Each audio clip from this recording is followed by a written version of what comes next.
de alumbrado del faro es lo que le dan ese sello al faro del Morro.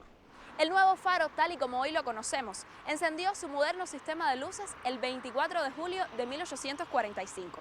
En aquel entonces fue bautizado como Faro O'Donnell, pero la mayor parte de los cubanos continuó llamándole como siempre, Faro del Castillo de los Tres Reyes Magos del Morro o sencillamente Faro del Morro. El faro O'Donnell se le pone porque el capitán de la época, en 1845, cuando se erige finalmente el faro que había allí, que es prácticamente el actual, es el actual, estaba como capitán general O'Donnell, 1843 hasta 1847, algo así. Y entonces se le pone el faro O'Donnell. Y de hecho ahí estaba el resto de que después fue replicado donde decía O'Donnell. Y el nombre del castillo de los Tres Reyes del Morro, que hay mucha especulación alrededor de él, yo lo veo también como que es que como son tres fortalezas, de alguna manera decir, hay tres fortificaciones que son las que aparecen en el escudo de La Habana. Entonces, eso es en la época, pero siempre fue, todo el mundo lo sabe, el faro del Morro. El faro del Morro por el nombre del promontorio.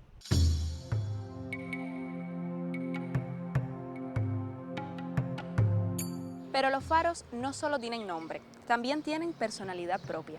Su figura, su ubicación y sobre todo su forma peculiar de iluminar los hacen únicos. La frecuencia de sus destellos por la noche y sus colores por el día permiten a los navegantes su identificación, por lo que a estos efectos el faro fue dotado de un sistema óptico desarrollado por el francés Agustín Fresnel, quien revolucionó el alumbrado marítimo de principios del siglo XIX, utilizando lentes escalonados, una máquina rotatoria y una linterna central de forma prismática octogonal.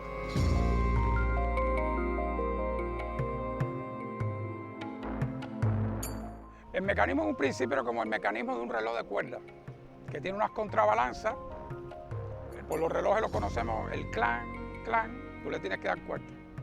Después ese mecanismo, el alumbrado, primero era con lámparas de aceite. Si bien estaba el juego de lentes, la lámpara de aceite, se usó aceite de ballena, que era muy bueno para eso.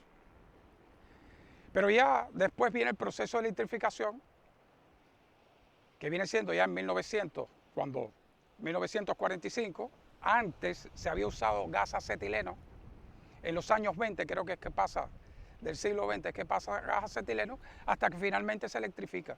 Si hoy vas ahí ves que ya es un sistema electrificado que hace la misma función de contrabalanza que mueve mediante un mecanismo de engranaje el lente, mientras se mantiene la fuente de luz.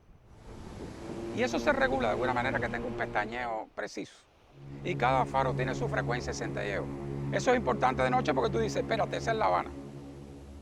Y es importante saber también que cuando venían de noche tenían que anclar, porque no es hasta que se abría la cadena, aquí en la punta, que están los restos de los cañones que en su momento rescató Emilio Roy, que Leal después replicó, que estaba la cadena, había que esperar que se abriera la cadena para entrar entonces guiados hacia el interior de la bahía. El faro del Morro siempre demostró su eficacia en el socorro de la navegación y la salvaguarda de la bahía. Sus vigías, con sus catalejos y sistema de señales, podían dar cuenta rápidamente de cualquier eventualidad. Este sistema solo fue vulnerado en dos ocasiones. Una en 1628, cuando el corsario holandés Piet Hein evadió su vigilancia y a la altura de Matanzas bloqueó y venció a la flota de La Plata que regresaba a España con las bodegas cargadas de tesoro. Y la otra en 1762, cuando ocurrió la toma de La Habana por los ingleses. La torre tiene una función de vigía empezando por la altura. El vigía ve, cuando tú veías en la distancia unos navíos que iban demasiado rápido, significaba que no era la flota de tierra firme, porque si venía muy cargada, los barcos iban a venir más lentos. Entonces eso era lo primero que avisoraba el vigía. Y a partir de ahí se desencadenaba un sistema de señalética, que también se ha estudiado para poner en guardia rápidamente toda la ciudad, hasta el Torreón de San Lázaro.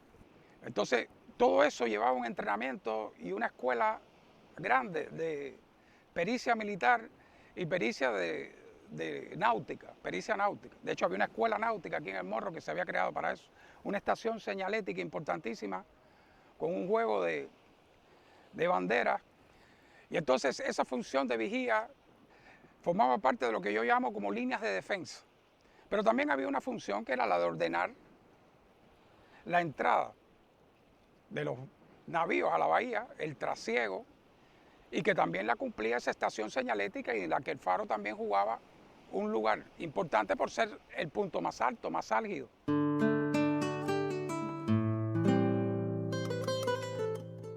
El Faro del Morro ha sido además testigo presencial de diferentes hechos históricos ocurridos en el entorno de su emplazamiento. Todos los grandes hechos históricos que tengan que ver con La Habana, mientras no existía el Capitolio, tienen al faro. Entiéndase, 20 de mayo de 1902, el advenimiento de la República. Entiéndase, todo lo que tuvo que ver con la toma de La Habana por los ingleses en 1762, que el empeño de la Armada inglesa fue tomar ese punto, cuando ya tenían toda la ciudad tomada, pero como era el sitio simbólico, si no cogían el morro, el símbolo de la ciudad no estaba tomada. Ojo, la ciudad que era La Habana, porque Cuba no estaba tomada. Entonces, eso es un valor simbólico eterno y lo seguirá siendo. Aún en tiempos de navegación por posicionamiento satelital y GPS, entre otros avances tecnológicos, y por suerte para nosotros, el Faro del Morro continúa inscribiendo su hermosa silueta en el paisaje de la Bahía Habanera y haciéndose imprescindible para todos los cubanos. Nos vemos en una próxima cita, en la que pretendo descubrir contigo lo que se oculta entre cuentos y leyendas.